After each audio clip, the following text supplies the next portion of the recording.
What is up, everybody? Hugo Nowhere back with another video, and today I want to talk about Iron Lung. Me, my wife, and a few friends just went to watch it this weekend, and I do have some thoughts on the film. First and foremost, if you want my rating of it, I think after further consideration, I'm gonna put it at a 6.5 out of 10. I thought the movie overall was pretty good, but I did find the pacing in some instances a little slow, and we'll talk about that more in just a little bit. Okay, I just want to start off by saying I wouldn't consider myself a Markiplier fan. Not that I don't like him, I think he seems like a pretty cool dude, and I did watch this video of him reacting to how many theaters actually picked up his film. I thought that was honestly kind of heartwarming, and overall I always like to see people that are kind-hearted, whose heart is in the right place, come out on top. You know, I feel like Markiplier is one of those people. I think he definitely seems down to earth and a good dude. So I have nothing against him. I just didn't grow up watching his content. But when I found out that he was making his own film and funding it himself, I had to watch it. The game that this movie is based off, I also didn't play. I had to look up some things about it just yesterday to get a better understanding of what I was going to watch, and the movie didn't tend to do a good job at explaining it. That's not an overall bad thing, but I think it could have made the film a little bit more digestible. So let's talk about it. Okay, I don't think I'm gonna spoil all that much in this video, so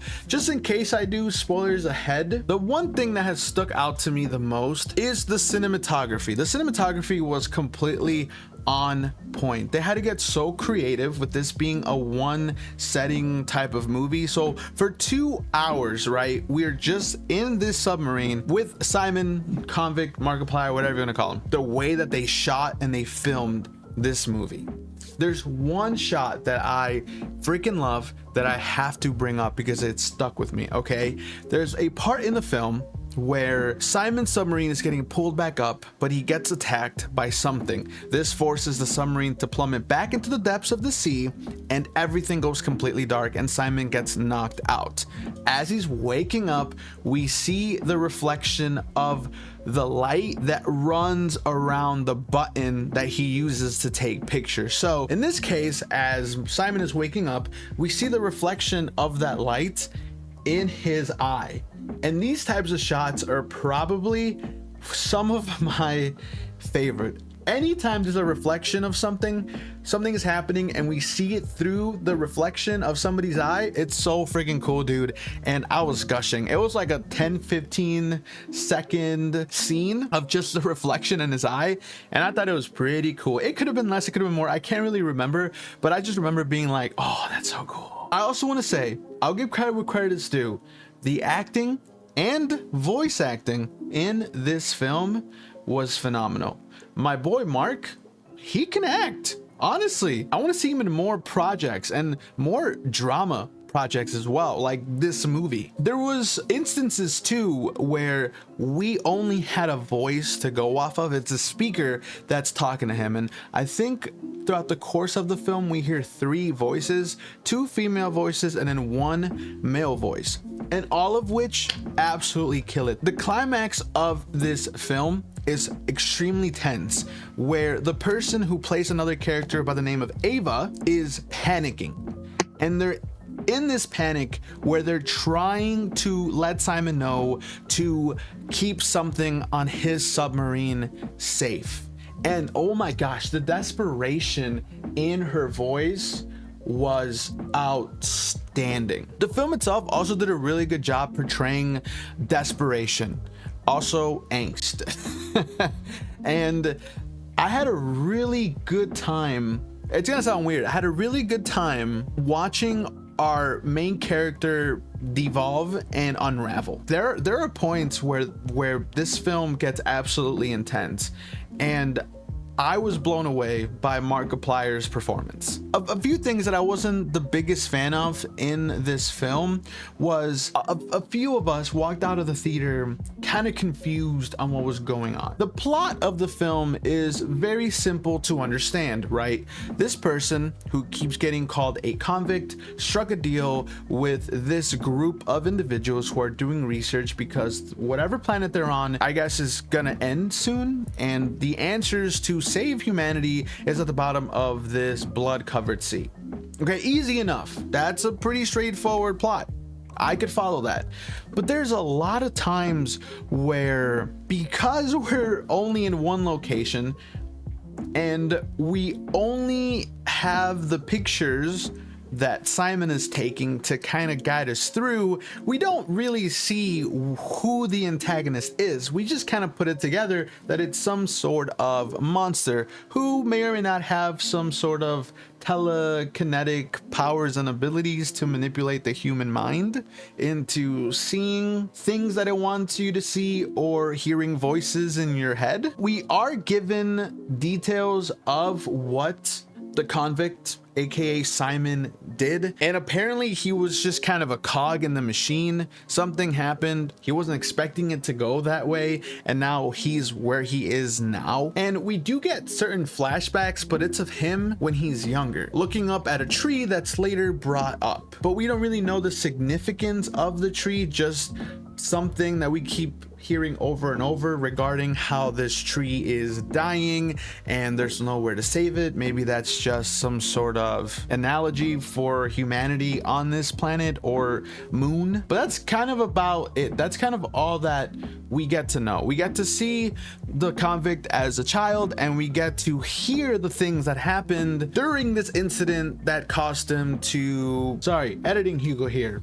I just wanted to clear something up because I feel like I got my words a little jumbled here. What I was trying to say is that the film did give us some necessary exposition as to why the convict slash Simon is here. Something occurred where he actually struck a plea deal almost, where he could get his freedom instead of going to prison for what he committed. And the only thing he had to do is help these people with this experiment. And he just kind of bit off more than he could chew. And that's kind of what it feels like. We also get to see how he didn't mean for something bad to happen. He was almost set up to fail in a way. He had no clue that what was going to happen was actually going to happen. So that's what I meant by cog in the machine. So it seemed that other people were responsible, and then he just took the fall, and then now he has to fight for his freedom. And that's why, out of that desperation, he struck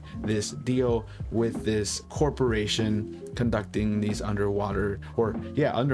blood experiments. Yeah, that's what I was trying to say. Sorry. Then when we're introduced to the antagonist of this film, we don't necessarily see what it is. We get one shot of it destroying another submarine, and that's pretty much it. And don't get me wrong, that submarine, that scene was pretty cool, but it didn't really answer a lot of my questions. And maybe the whole point of this film was for it to stay as ambiguous as possible, which is cool, no shame in that.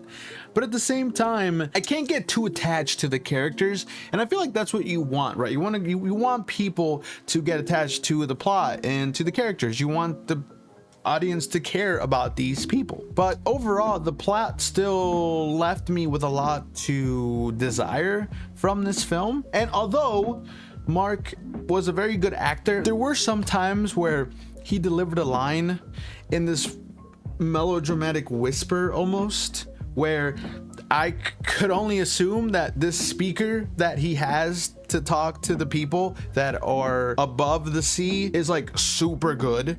Because there's a lot of times where he's talking at a normal pitch, and then he just goes lower, and it's raspy, it's a little sexy. But I was like, how can the people listening hear you? his pitch would change here and there. That was the only part that I was like, why? You could have just delivered the line in the same way. and it would have had the same effect. I don't know. I know that might be a little bit of a nitpick, and it probably is, but it happened a few times where I was like, Interesting. Okay. Overall, I enjoyed it a lot. My friends also did. If it wasn't for getting lost in the plot, I don't know just how much knowing the game lore would have helped us. I was told that when the game first came out, there was little to no lore besides what you could discover when you were in the submarine, and then they went back and added some lore that you could read. But at the same time, I could only take this film as it stands, and you kind of have to give us something that maybe not easy to follow, but a film like this is also tasked with keeping the audience interested, and the snippets that were dropped were still a little bit confusing. Now, I do feel like this film could have also been shorter. The runtime is about 2 hours and 8 minutes, but I definitely could see it being maybe an hour 40, and we would still have gotten a pretty decent film. I think there were some points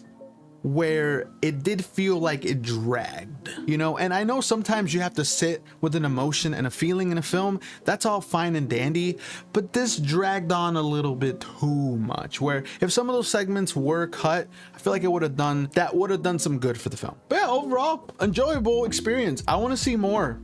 I want to see more of Mark. All right, I want to see him make more films. I think the budget for this film was $3 million, and I hope he makes that and then some. Okay, I want to see more. I think he's very talented. I think this film is worth you going to watch it, not just if you're a Markiplier fan, just in general. So let me know what you thought of the film in the comment section down below. Let me know if there's something that I missed. I tried to not spoil or talk about too much because I do want people to go and make their own opinion of it. I don't have a problem with spoiling it. I just think some of the pieces of this film are just better experienced and watched. So let me know, did you like the film? Comment down below. Let me know your thoughts and your feelings about it. I'll try to respond to every single comment that I can. Thank you so much for taking the time to watch this video. I really do appreciate it. I hope you have a wonderful rest of your day. I'm Hugo Nowhere. You stay golden, and I'll see you in the next video, whenever that is.